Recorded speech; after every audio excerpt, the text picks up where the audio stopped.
Today's guest knows how to turn dusty old contact lists into pure gold. Terry Petrovick is the founder and CEO of Team Wow Media, and he helps businesses build what he calls trust ecosystems that drive real, measurable results without spending a dime on ads.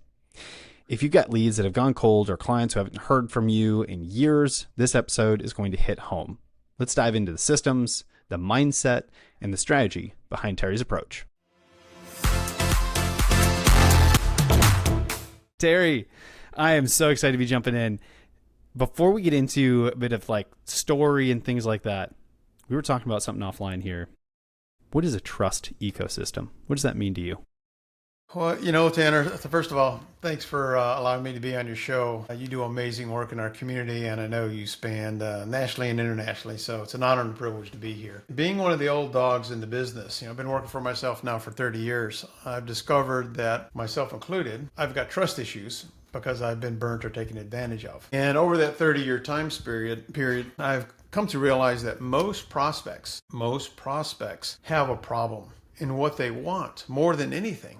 I don't care if it's roofing or dental or you name it. What they want more than anything, Tanner, is that they want somebody that they can trust to make that problem go away. But there's so many people that aren't trustworthy out there. They take advantage of people. And because of that, they're very, very skeptical. So when somebody's looking for a solution to have that problem go away, I had cataract surgery recently. I never had cataract surgery, and I've seen good reviews, bad reviews. I started doing my due diligence. And what I did is I looked for, first of all, social proof. That's real people sharing real stories. And what I've discovered over the years that I'd say 3 years ago, Tanner, people used to trust Google reviews and Facebook reviews, but people don't trust the written word anymore. But when there's a real person sharing a real story, that is the best sales tool I think a company can ever have. It's more believable because it's somebody that is speaking their truth, if you will. And in combination with that, when anybody is going and doing their due diligence, trying to go into an area, could be having their roof replaced for the first time. When there's a company and there's a company owner that answers questions before I ever pick up the call, they educate me as a prospect by adding value.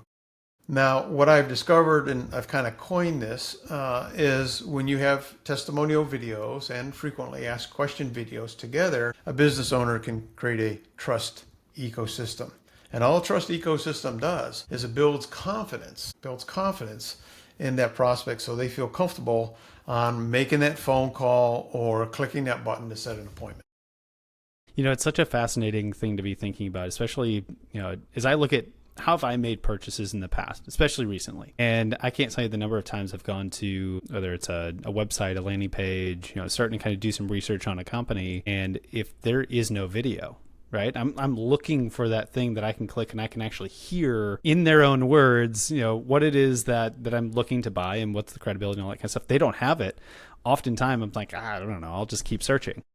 Yeah, the other thing is that people are lazy today and they don't want to read, but they will watch because everybody's got one of these and they're watching, right? Yes, and I'm one of those lazy folks that would much rather just like hear it and see it. That there's so much more to that, and I always joke that I don't know how you can really be in business today and not be on camera, at least in some capacity, even if it's not you directly, but people on the team, customers, clients. You mentioned testimonial videos, things like that. But I would agree, it's so important today to be able to build that trust. Now, I want to take this conversation into how AI is going to potentially play into this down the road here. But before I do, you mentioned you've been doing this for roughly 30 years. So maybe let's take a step back. What got you into this? Like, tell us a little bit about the journey that led you into creating the things that you create today, the lessons you've learned. But take us back 30 years ago. How did you get to this point today? Well, the real answer, growing up, I've always had a passion for animals. At this time, I was living in like the Raleigh-Durham, North Carolina area, and I wanted to be a veterinarian. Unfortunately, I partied too much in college and couldn't get into vet school. And my dad said, go into computers because that's where the future is. So I ended up getting a degree in computer science from NC State. IBM hired me in my last year, paid for my last years of college. And I was in that space for probably 15 years. I'm not a techie person, but I'm very much a people person. I'm a connector, I'm a networker. I'm very much about customer support and customer experience. So I did a lot of customer marketing and customer service type of roles that I really loved. And 1990, my son Matthew was 8 years old, climbed into my lap one Saturday morning. He asked me a question, and the question broke my heart. It changed my life. And the question was, Dad, do you still love me? I'm like, stab me in the heart. I'm like crying. I'm like, son, why would you ever ask me that question? And he said, I just never see you anymore. Oh, I'm not the sharpest knife in a drawer sometimes, but that was a wake-up call for me.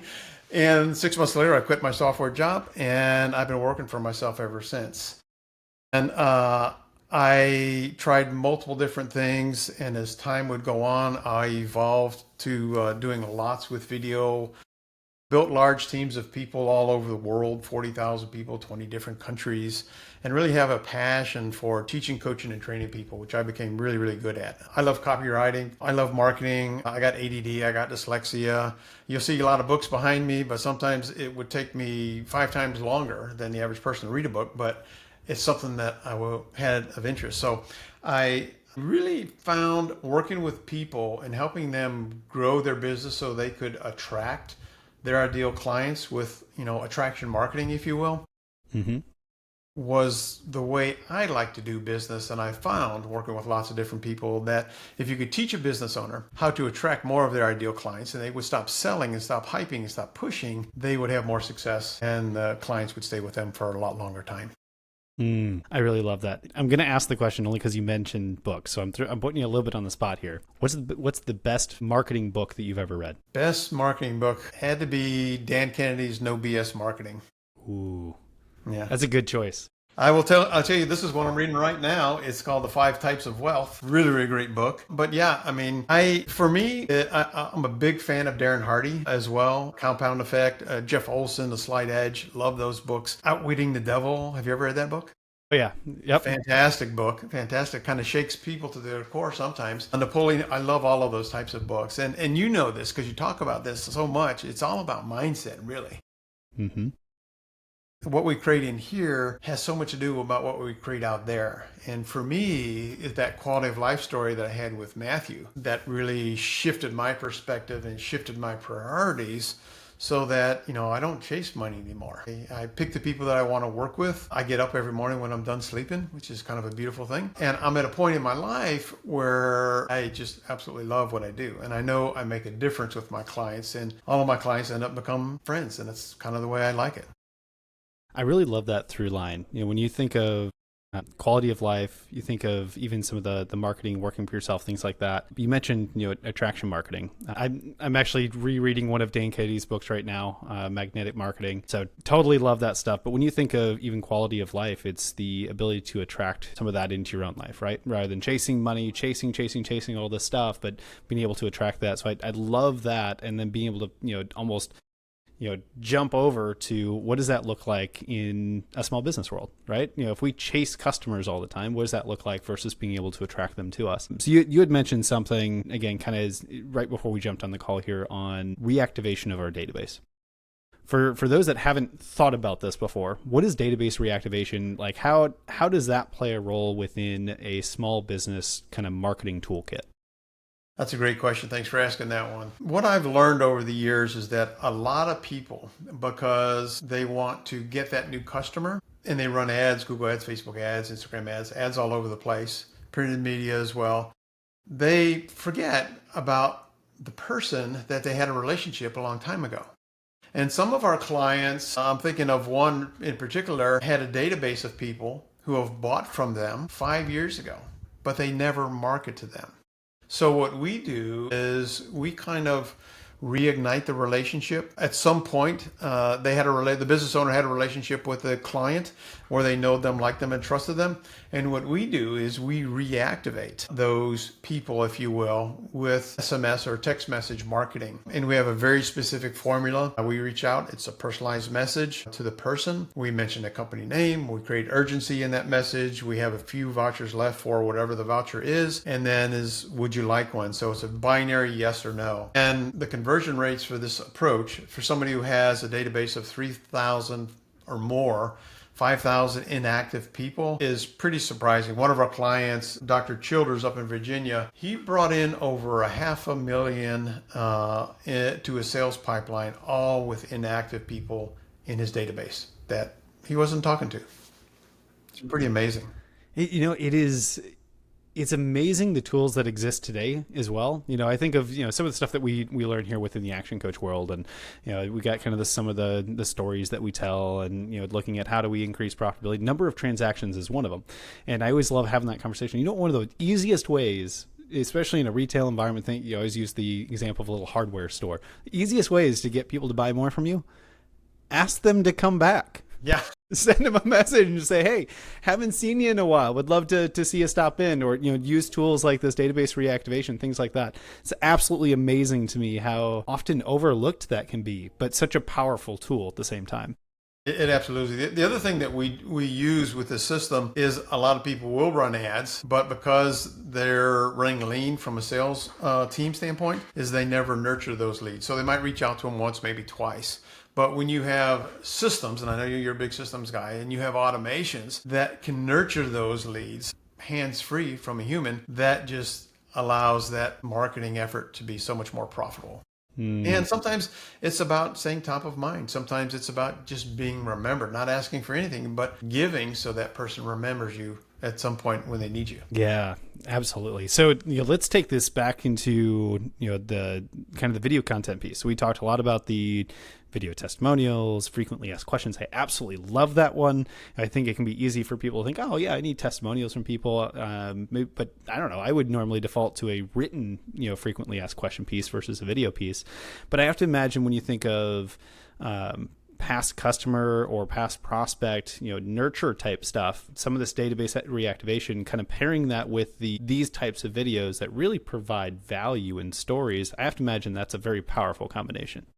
It absolutely is. And when the business owner will get on video, and we had one of our clients last week, actually, we created a sales funnel. The video was not very good.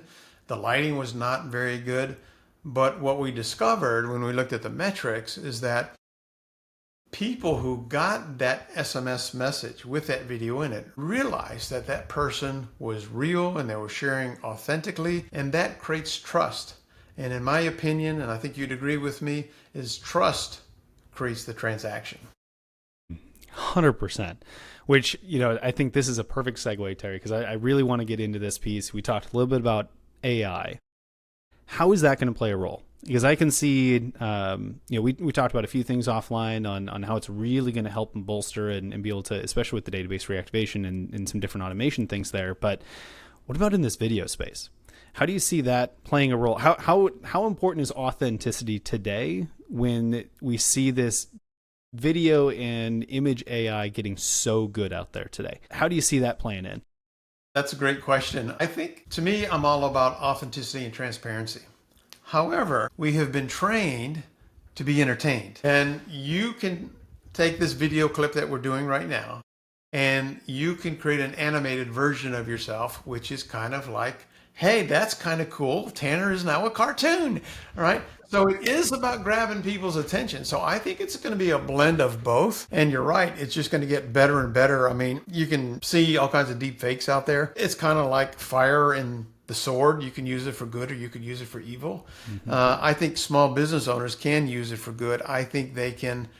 I think now, while some people can't even spell AI, I think now's the golden window of opportunity, if you will. It's kind of like where websites were 25 years ago, where business owners knew about having a website, but some didn't have it, and they saw these AOL CDs being passed out. I think where we are right now with AI, the people who embrace it and refine it in their business, I don't care from its operational standpoint, imagery, or it's doing videos. I mean, this interview right here on Riverside, it's going to use AI to slice and dice this and save you a ton of time, right? Mm-hmm. We just have to teach people how to use this technology so that they can become more profitable than they are. Not replace people, but actually enhance people's ability to produce. Because as a business owner, at the end of the day, profits are important, margins are important, but we need to be smart enough to use AI in many ways to make our business function smoother while elevating the experience, but also to attract more of our ideal clients. Yeah, I really love that. And especially, like you mentioned, I'm a systems guy, an operation guy. I love the marketing side of things. But when I think about, some of the things that AI is already starting to be able to do, you mentioned, from a video content piece, right? We can cut up more things much faster. It's really providing access, right? You think of these small business owners that don't have the ability to even have team to do some of this stuff yet, but now they're spending a little bit of time doing it. They know it's probably important, but I've got to prioritize actually doing my job and different things like that. It's allowing this ability to actually do the things that are important but could never really do before, and now you can start doing pieces of it. And ideally, then that turns into now you can turn that into a full job for somebody, and they can function off of this, and actually could create more jobs than taking it away from people. Yeah, absolutely is. I mean, AI is the future. I was on a call this morning, and my little AI vacuum robot was vacuuming in my house, and then came in here, and I was like, oh, pause a second, I got to turn my robot off, right? So the robots are already here. So we just got to figure out how do we utilize them. I mean, you're a business coach, and I read an article the other day talking about mental health therapists. A lot of people can use AI as their own personal mental therapist, if you will, and their own business coach, if you will, and their own social media manager, if you will, because I have some clients that I work with. It's hilarious. I want to create a YouTube channel, but I don't know what to talk about. And this one person I was talking, she was a physical therapy doctor. She said, I just don't know. So I used AI, and I said, go scrape her website. And then based on her clients, based on who she is and who she wants to attract, and who she wanted to attract were 30-somethings, that people who used to be athletic and they got injured somehow. And I said, okay, give me 20 video topics, and for each topic, give me 3 bullet points. And like that, it was done. I sent it over to her, and she thought I was a rock star. And it's like, it took me like 3 minutes maybe to do it. It's like, when you learn to utilize and harness this power, it can change everything. Yeah, it's really amazing. And I don't think that there's a component of the business yet that it can't touch. Like there's some way that it can play a role in finances, that it can play in operations, play in marketing and sales, and even some team related stuff, and IT for sure, right? There's some way that it can be plugged in, and understanding how to use this tool is super important. So if we take this back to some of the marketing and sales things, tying this back to database reactivation, the credibility, all of that kind of stuff when it comes to this trust ecosystem, how do you see this playing a big role? Does voice AI come into a big piece of this? I think we talked a little bit about, AI receptionists, or maybe even AI, salespeople. Like what do you see that as kind of this next phase of voice AI getting a little bit better out there? Well, first thing we need to understand is that we are kind of in the early stages, sometimes the bleeding edge, so it's not perfect, but I think we'll all agree that it's only going to get better. I was given a referral the other day by a business owner in reference to the AI receptionist, and especially for small business owners who don't have a full-time receptionist. So I called this referral. This was a plumber actually in California. He was actually working under a house on a job. He took my call because he didn't want to miss that sales opportunity. That's a perfect example, because the AI receptionist can answer frequently asked questions. And while a prospect is calling in, they can actually get an immediate text to set an appointment, or they get their answers immediately. I heard a statistic the other day, Tanner, that said that if you can respond to a prospect's inquiry within 30 seconds, you will get, and I don't know how they figured this out, a 685% increased chance that you'll actually get that business. Because while you may not have been able to take that call instantly, you didn't send them a voicemail, they got a text message, and they are heard.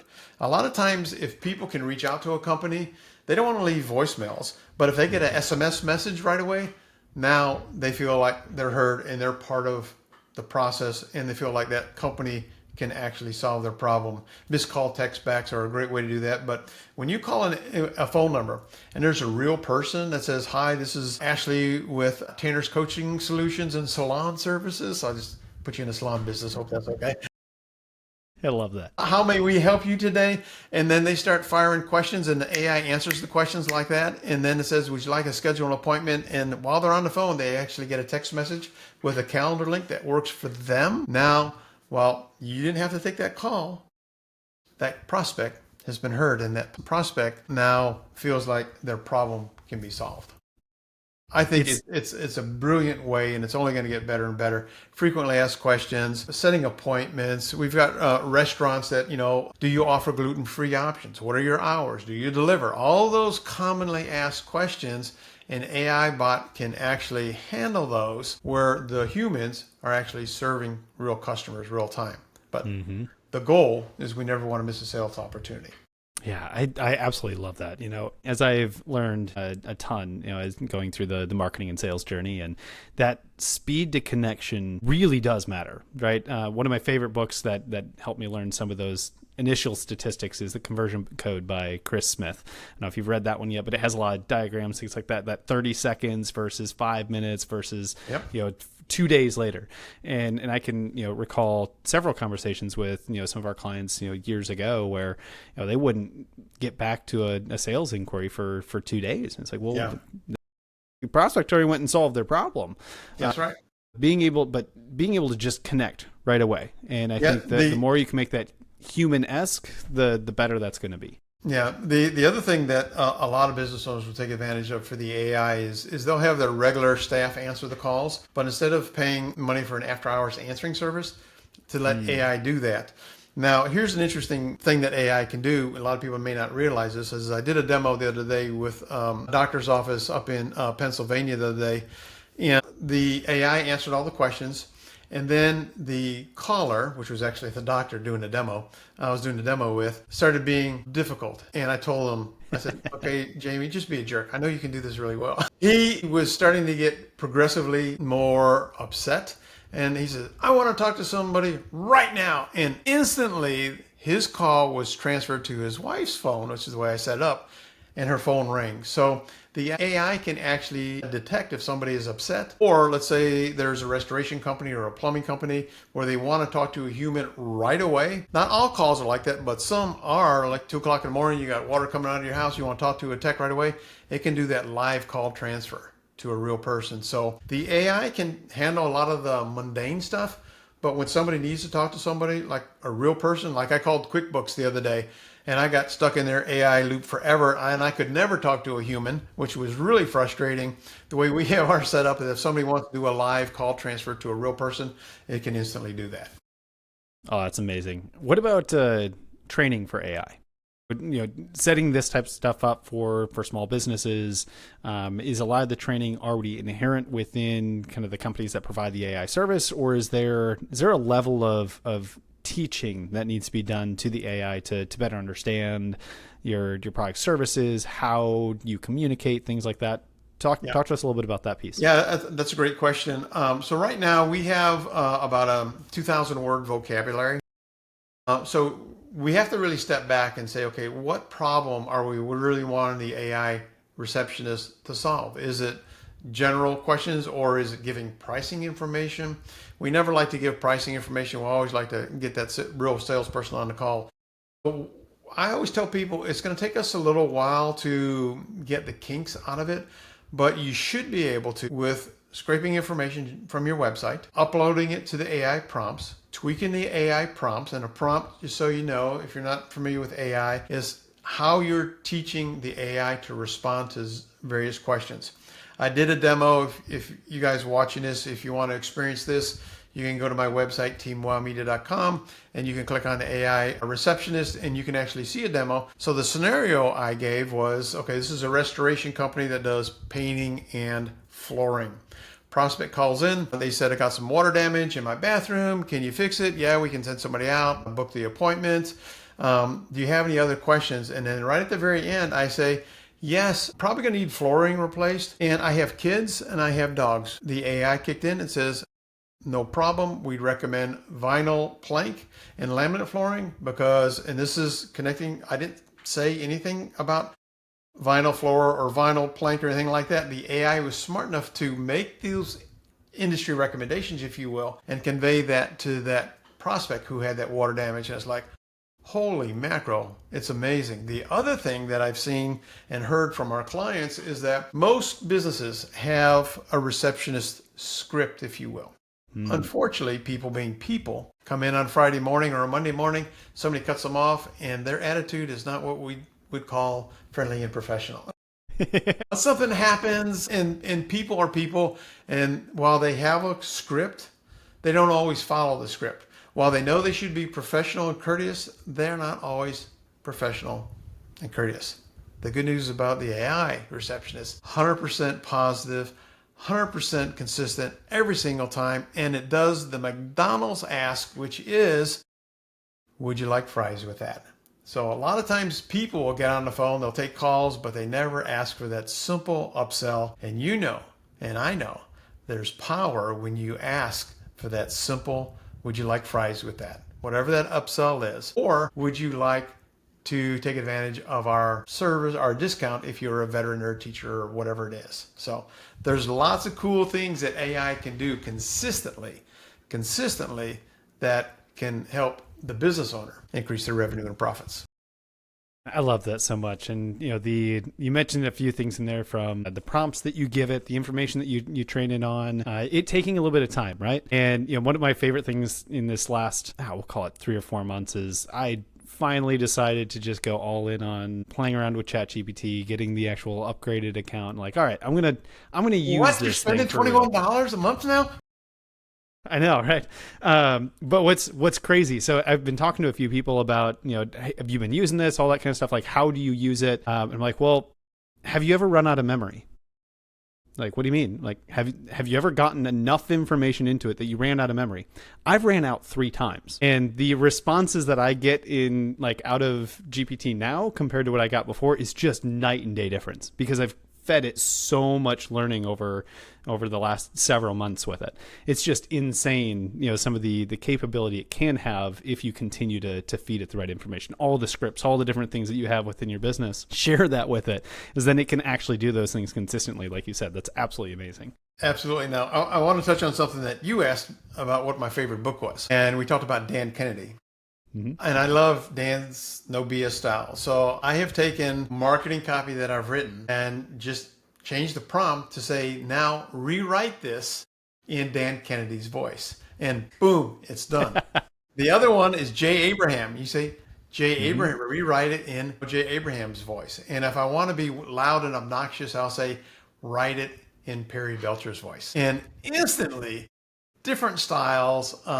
And the cool thing about it is now you have the ability to choose what your voice is in your marketing message. And sometimes you want it to be a little edgy. And sometimes you want it to be, a little higher level. Like that's where I see Jay Abraham, more professional copywriter.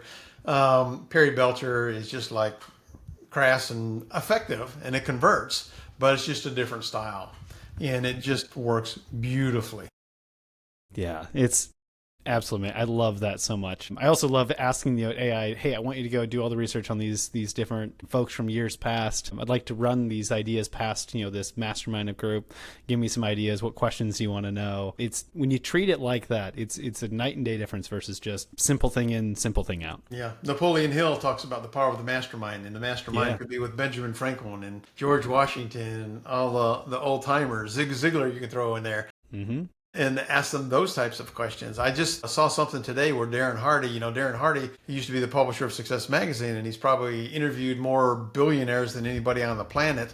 He's consolidated all that knowledge, all that training into his own AI bot now. So you can tap into that brain trust, which just makes us so much more efficient and so much more powerful in terms of being able to take knowledge and put it into a small business so that we can shift the way we're thinking and marketing and attracting our ideal clients. Well, Terry, before we get to my final piece, which is how the audience get to get in contact with you, learn a little bit more, I want to ask one more question that I think would be, with your knowledge, with your experience, with the 30 years of work that you've done, if you could boil down to just one piece of advice that you could leave the audience with today, what would you want to leave them with? Don't let money be the driving force. Think about the person that you want to become in how you want your children or peers to describe you 10 years from now.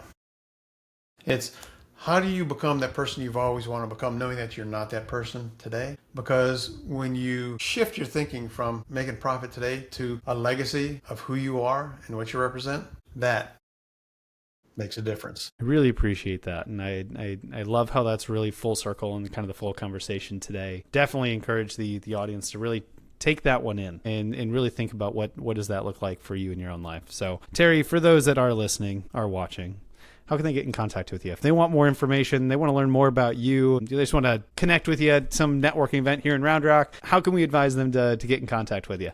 The easiest way to do that, you can have direct access to my calendar, is just go to Team Wow Media. That's TEAMWOW media.com. And if you look at the upper right-hand corner, you'll see a little blue button that says, Let's Talk. If you want to talk AI, you can do that. If you want to talk about testimonial videos, we can do that. If you want to meet for one-on-one, you can do that. You can also Google me. I'm all over the place. I'm very easy to get in touch with. So I appreciate that, Tanner. Of course, I always love, especially with these being fairly localized, if you are watching this, you are listening to this, you've maybe passed or seen Terry in the community, reach out, just say hi, say, hey, saw you on the podcast, great conversation. I just wanted to introduce myself, that sort of thing. I think it's important to continue to make those connections. So highly encourage that y'all go do that. But Terry, I just want to say thank you again. This has been an absolute pleasure. I know I could probably sit here for another hour and just pick your brain on a bunch of different stuff when it comes to marketing. So I appreciate this so much and thank you so much for your time. It's been my pleasure. Thanks for having me.